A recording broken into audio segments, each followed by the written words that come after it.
Yeah, when COVID first hit, it was brutal.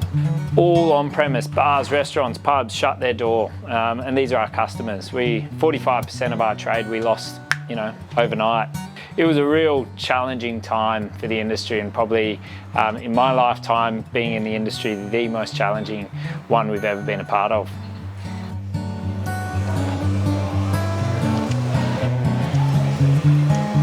When COVID hit, it was obviously a really scary time. Scary for us as a business, but also knowing that a lot of our really great customers, those great pubs and venues, had to shut their doors was devastating.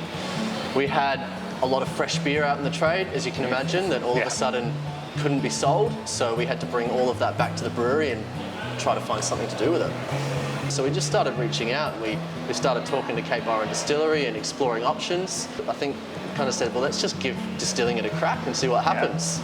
And I think it was a bit of a surprise to everyone when we realised, hang on, this is actually a really awesome product that we could create out of this.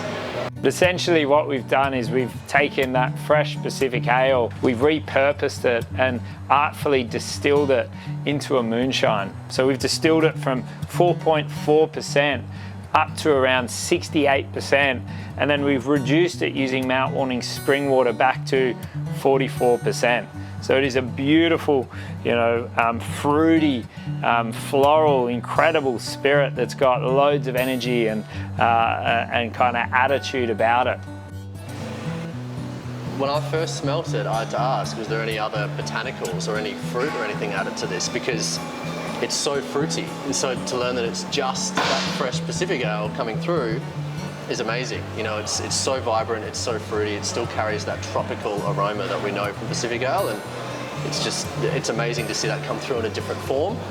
So it was from this first idea and chatting with the crew at Stone and Wood, and when we trialled and distilled that first product, there was something so exciting there, but there was, I suppose, a greater purpose and a greater basis for why this product came about.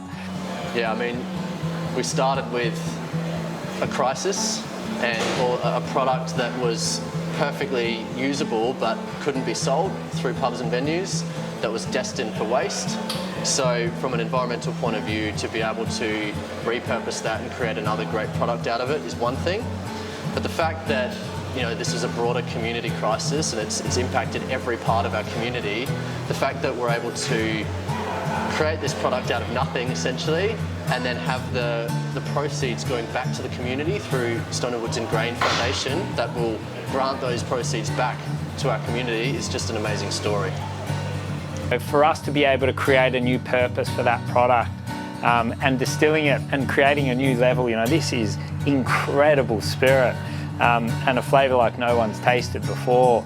But then, it gives more than that. Then from this spirit that we've created, it now also gives back to our local community. It's a real good news story out of result of it. So it's that really full circle, 360 sort of positive impact for our community.